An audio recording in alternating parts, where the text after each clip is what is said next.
A sinister evil has crept into our neighborhoods, it's crept into our communities, it's crept into our schools. It could, at this very moment, be lurking right next door to your home or across the street right now. It preys on the most vulnerable and the most innocent members of our entire society, our children. We'll tear back its menacing mask today, and I'm going to do more than just talk about it. We always do. I'm going to do everything in my power to put a stop to it, and I hope you'll join in my outrage. I'm Rod Parsley. This, of course, is your breakthrough. You see it in the world of Hollywood fiction. You hear about it in news reports from halfway across the globe. But the atrocity of human trafficking is the fastest growing illegal business on the planet. And it continues to spread, even on our own soil. Today, you'll hear from Teresa Flores, a victim of this evil industry at only 11 years of age, and former U.S. Representative Linda Smith, who's dedicated her life to stopping this evil industry. Find out what your Bible says about this horrific reality and how you can take a stand against it. Well, of course, it's always my joy to welcome you, and especially today, to this very, very important edition of Breakthrough. What you're about to hear in the next few minutes will shock you. It shocked me to my core. I want to say this. Parents, grandparents, aunts, uncles, you need to stop what you're doing right now. If you've ever listened to this broadcast, it needs to be today. You need to set your errands aside for a little while. They can wait, because what I have to share with you is so crucial to the safety of every child you love. I'm talking about the pandemic of human trafficking.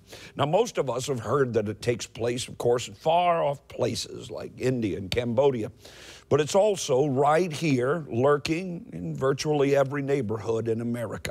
I'm talking about innocent young girls, little girls, drugged, raped, and then blackmailed into doing the unthinkable for the personal and financial gain of their captors.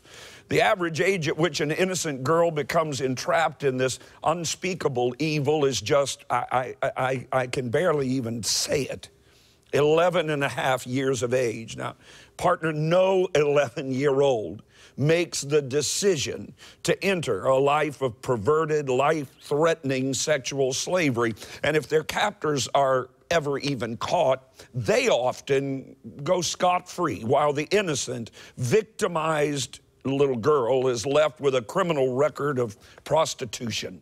I want you to meet Teresa Flores, who at the tender, innocent age of 15, discovered that these perversions can find and entrap children, even in the best of families. I was 15, from a good middle-class family, Irish Catholic, a virgin. But when a handsome boy offered Teresa a ride home from school in his new car, she was thrilled. You know, I thought, wow, you know, he likes me. He took Teresa to his house and brought her up to his room. There, Teresa was raped. And, you know, he just started kissing me, and, you know, that was fine by me. I was okay with that. And just remember it going way, way too far, and trying to stop him, and not being able to. A few days later, she was shown photographs of it. She was afraid, and having no idea what it would cost, she was determined to get those pictures and destroy them. For Teresa, that began a 2-year nightmare of sex slavery. It led to being called out of my house, you know, at midnight, several times a week, and being picked up and taken places, and being locked away in a room with one person after the other coming, and going back home about 3, 4 in the morning, sleeping a couple hours and going to school. 2 years of, you know, somebody always over your shoulder and never knowing what you're gonna have to do. If you can imagine person after person, and you're young, you know, I mean, them tying you up, you know, really brutalizing you with whatever they want to, and you know, to the point where you don't want to live. I mean, you're just laying there and just praying that, like, it's over, that not another person's going to walk in, and just a horror that most people would never even experience. You know, I would take a bath every time I came home. I would run the faucet, you know, and just cry, and nobody would hear me, and just pray. And I always hoped that that was the last time. And then just really a miracle happened. And, you know, my dad coming home and saying, you know, I've been offered a transfer, but it's totally up to Teresa, because she'll be going into her senior year. And that'd be pretty tough moving, you know, to another high school. And I was like, thank you, God. I'm really overwhelmed at what we just witnessed. I pray that in some way God will help our words, this program, sink deeply into your heart of compassion. I know that you're a person, I know that you are, that cares deeply when others are suffering. Elie Wiesel said, I swore to never be silent again whenever and wherever men and women were forced to endure suffering and humiliation. Well, Teresa Flores has joined us on the set. It's so good to have you with us. Thank you. I'm just having a little trouble recovering from what we just witnessed, because your story, really, to the average person, it's just almost incomprehensible. How did you survive the brutality? I mean, these young men beat you. They held you against your own will. They drugged you. They repeatedly raped you. And I look at you today, and I think that must have been another person. How did you survive? One answer, God. Yeah. His grace. He had a plan for me, and I can see that clearly now. There's no reason I should have survived that. Most don't. And to be strong enough now to speak out is because it's his mission, it's his plan for this. So I had a good, strong spiritual foundation before it happened, and I relied on that because that's all I had. They took everything away from me. All I had was God's grace. I see a very, very different young woman before me because of the grace of God. But you know, somebody's got to stand up. Somebody's got to do something. We're not talking about just one Teresa. There are multiplied tens of thousands of them across America and around the world that are crying out. Now, you may not be able to hear their cry, but they're crying nonetheless. God hears their cry. His ears are tuned to their suffering.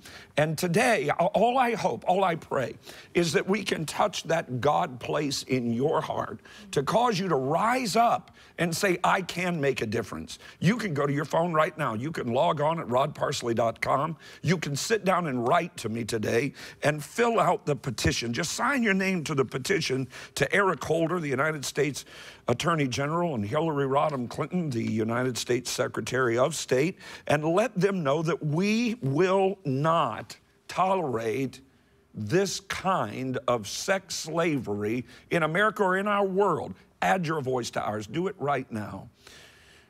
Teresa, tell me a little bit about what you're doing now. God had a purpose. He had a purpose. There was a plan. He did. You know, when I was going through it, I felt like that lone sheep, you know, and is the shepherd going to leave the 99 just for me? Right. And he didn't, you know, and nobody came in search of me. So now I want to be in search of the others, because there are a lot of others, and offer them an alternative. I didn't see any alternative. So I've written my book for parents and for teachers and for students to read. And the book is The Slave Across the Street, the true story of how an American teen survived the world of human trafficking. Right. And so the book's available, and make sure you get your hands on a copy of it. But you're also involved in a brand new project, the first of its kind really in the entire country. Tell us about that. Grace Haven? Yes.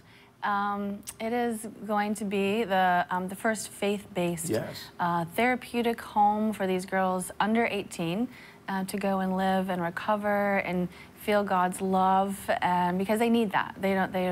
not used to having that, and they Absolutely feel so, not. you know, shameful. And they need to heal, get counseling, finish their education.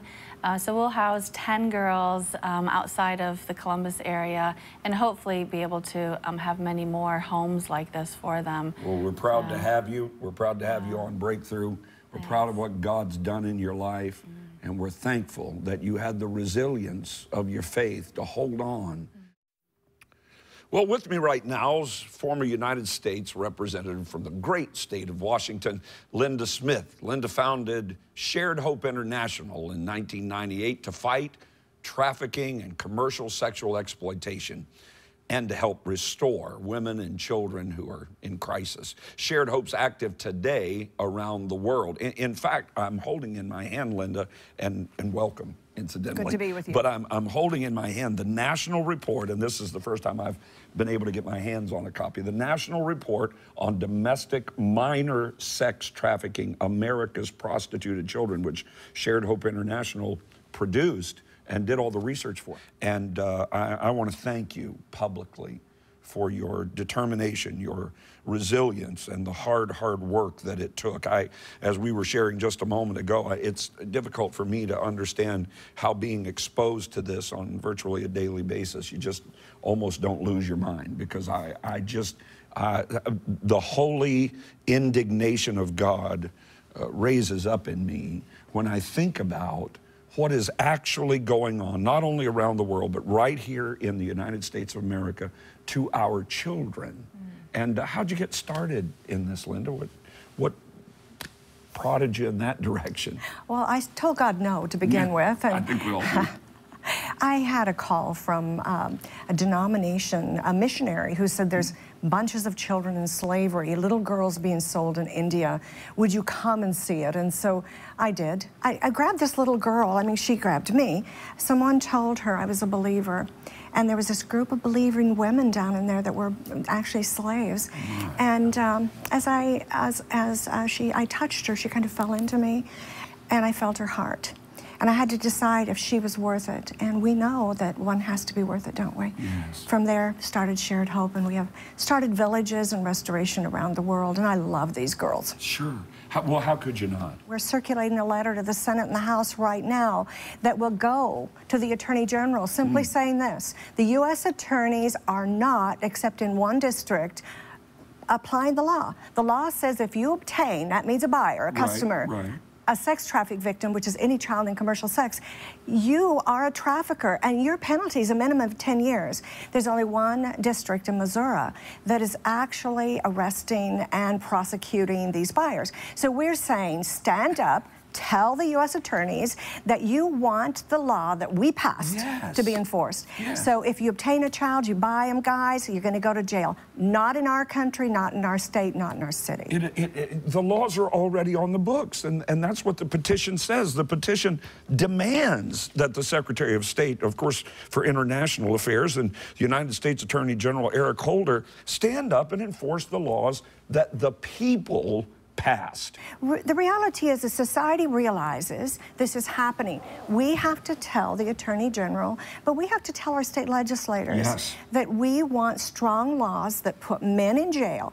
Let's think about this. If there wasn't a buyer, would there be someone deceiving someone like Teresa? If there weren't a buyer, would there be someone taking these children and raping them?